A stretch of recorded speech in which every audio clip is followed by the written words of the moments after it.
Israeli सेना का समर्थन करने को लेकर तुर्की ने कोका कोला और नेस्ले कंपनी के खिलाफ बड़ी कार्रवाई करते हुए दोनों कंपनियों के प्रोडक्ट्स को अपने रेस्तरां से हटा दिया है। Turkey. Their parliament announced a boycott. Certain brands have been removed from its cafeteria like Coca-Cola and Nestle. The lawmakers did not name these companies. Fraud है कदम, ठीक है, ये एकदम जिसको कहते हैं कि दकियानूसी कदम है जिसकी कोई वैल्यू नहीं है। वो तुर्की जो कहता था कि घोड़े पे जाएंगे और जिहाद फी सबीलिल्लाह, उसने एंड में क्या करा? खोदा पहाड़ निकली चुईया।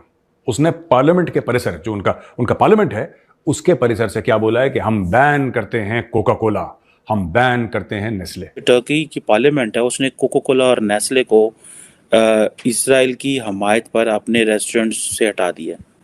यानी कि टर्किश पार्लियामेंट ये कहती है कि कोका कोला और नेस्ले के जो प्रोडक्ट्स हैं वो क्योंकि इजराइल की सपोर्ट करते हैं। जो मुसलमान दुनिया के अंदर अमेरिका के खिलाफ एक बहुत बड़ा नफरत देखी जा रही है, बल्कि अमेरिका के अंदर भी जो जुलूस निकल रहे हैं उसमें वो बजाय वो इजराइल को ब्लेम करने के वो बाइडेन को ज्यादा ब्लेम कर रहे हैं। कहां तुम जिहाद लड़ने चले थे?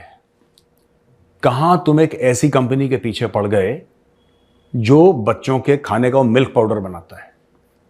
कोका कोला क्या करता है? मीठा पानी तो बेचता है कोका कोला। मुस्लिम दुनिया के जो अवाम है उनको बेवकूफ़ बनाने के लिए आज भी जो फैसले हैं वो दिल से लिए जाते हैं, दिमाग से नहीं लिए जाते। कहां तुम मीठे पानी में बैन करने के चक्कर में रह गए यार? तुर्की वालों ये करेंगे, हम जिहाद लड़ेंगे, एंड में बेबी पाउडर पे आ गए।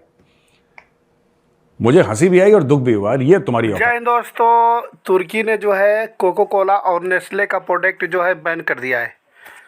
तुर्की ने भारी संसद में जो है बोल दिया कि हम कोका कोला और नेस्ले का प्रोडक्ट जो है अपने देश में इस्तेमाल नहीं करेंगे, हम इसको पूरी तरह से बैन कर रहे हैं।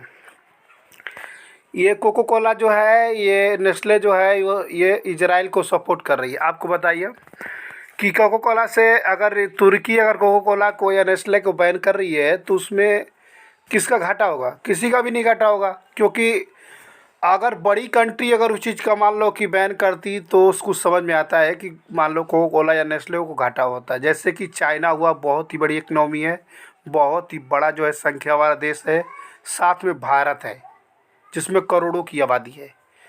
अब महज 14 से 15 करोड़ वाला देश तुर्की अगर नेस्ले और कोका कोला को बैन करती है तो उसमें कोका कोला कोई घाटा नहीं है। कोका कोला यूएसए की कंपनी है, उससे किसी प्रकार की घाटा नहीं है। यही हो जाएगा कि एक समुंदर में से एक बूंद पानी निकाल लो बस। दूध के पाउडर बनाने वाली कंपनी को बैन करके जिहाद फी सबीलिल्लाह, घोड़े पे बैठ के जिहाद करेंगे हैं? कितना घटिया वाले, मतलब सी कैटेगरी के बी ग्रेड लोग निकले यार हैं एर्दोगान। जो टर्की की पार्लियामेंट है उसने कोका कोला और नेस्ले को इजराइल की हमायत पर अपने रेस्टोरेंट से हटा दिया।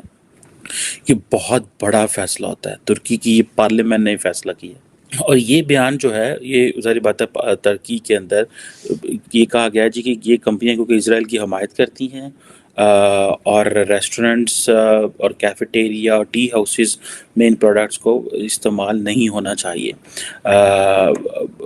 अच्छा, मज़े की बात यह है कि इजराइल तो बहुत कुछ बनाता है, ठीक है, क्या हमारे पास वो सारी इन्फॉर्मेशन है कि वो क्या क्या बनाते हैं, क्या क्या नहीं बनाते, या इन कंपनियों। अच्छा, एक और डबल स्टैंडर्ड चेक करें, यानी कि ये कंपनियां इजराइल की हमायत करती हैं लेकिन सारे का सारा मुसलमान आबादी जो है, ये जो अरब स्टेट्स हैं, वो भी तो तुर्की की सपोर्ट में खड़े हुए हैं। जितने भी जीसीसी के मुल्क हैं उनमें से मेजॉरिटी ने क्या किया फ़लस्तीन के लोगों के लिए, सिवाय इसके कि अच्छा ऐसे हुआ है कि 15,000 बंदा मर गया है, कुछ $4 बिलियन का नुकसान हो गया है, ठीक है हम $2 बिलियन दे देते हैं। मैं मिसाल दे रहा हूँ आपको। क्या ऐसे निज़ाम ठीक होगा? क्या ये ठीक करना होता है? ये सारे अरब स्टेट्स देख लें, किसने अपना एम्बेसडर, किसने अपने इजराइल के साथ ताल्लुकात ख़त्म किए हैं?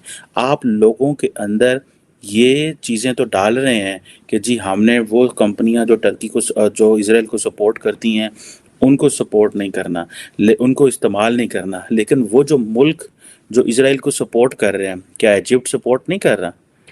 क्या इजिप्ट जो है उसकी जो पॉलिसी है, क्या वो इजराइल की पॉलिसी से मिलती जुलती नहीं है? वो गज़ा के लोगों को क्यों बाहर नहीं निकलने दे रहे? मतलब ये कौन सी अक्लमंदी है, ये कौन सा ऐसा तरीक़ाकार है जो हम करने जा रहे हैं? और हम अपने लोगों को क्यों नहीं बताते कि सही तरीका प्रोटेस्ट करने का क्या है? हम कब बताएंगे? हम सच बोलना कब शुरू करेंगे अवाम के साथ कि भाई ऐसे चीज़ें नहीं चलती?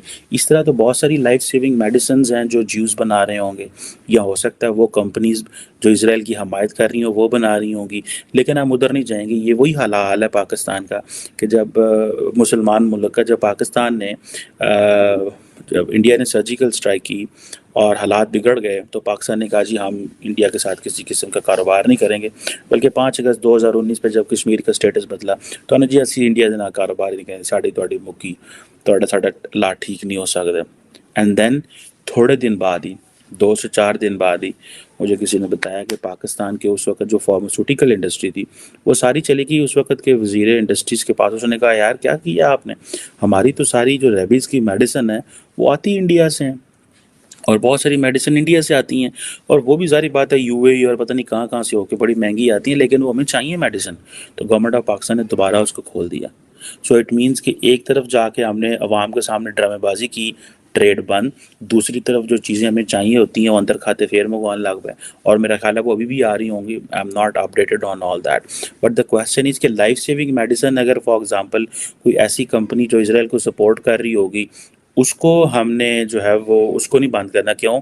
कि लत पीड़ होएगी, सिर पीड़ होएगी, आपका हार्ट का कहीं दर्द होगी, कुछ और होगी, क्योंकि अल्लाह के हुक्म से हमने कौन सा साइंस एंड टेक्नोलॉजी से हमारा से कोई ताल्लुक नहीं है। हमारा ताल्लुक है कॉन्स्पिरेसी थ्योरी से, हमारा ताल्लुक है अपनी प्रॉपर्टीज जलाने से, हमारा ताल्लुक है अपने बंदे मारने से, हमारा ताल्लुक है जहाज से, हमारा ताल्लुक है 21वीं सदी में 2023 में तलवारों के साथ इजरायली वज़ीर आज़म के जो पुतले हैं उनके साथ लड़ने का। मैं तो वो वीडियोस देख के हैरान हूँ, और वो TLP के लोग और बहुत सारे और लोग हैं इसमें कोई एक ग्रुप नहीं है। बट द क्वेश्चन इज़ ये काइंड ऑफ जो रिलीजियोसिटी है, और उधर खड़े उधर साथ ही आप किसी वेस्टर्न मुल्क की एम्बेसी भी उसी प्रोटेस्ट के साथ लगा दें और लोगों के पासपोर्ट लेके आए, सारे जान के जाकर उधर डॉलर यूरो पाउंड कमाएंगे और कहेंगे कि पाए नसी जो है ना वो हमें सानू बाहर ले जाओ, असी इस प्रोटेस्ट तो जान छुड़ाए। ये क्या तरीका है? हम अपने मुल्कों के अंदर कब तक ये मुसलमान दुनिया, अरब वर्ल्ड देखें, आप अरबों को जो मर्जी कहें, लेकिन अरबों ने एक तर्ज अमल तय कर लिया है कि हमने अपने लोगों को एजुकेशन के रास्ते पे लगाना है, इंडस्ट्रीज़, कारोबार, बिजनेस, इन चीज़ों पे लगाना है। और आप देखें वो बड़े ज़बरदस्त जा रहे हैं, कमाल का काम कर रहे हैं, पाउंड यूरो डॉलर कमा रहे हैं। उनके बच्चों की डायरेक्शंस देखें कैसे सेट है, उन्होंने वेस्ट के साथ अपने आप को अलाइन कर ली है, वो आगे निकल जाने ने।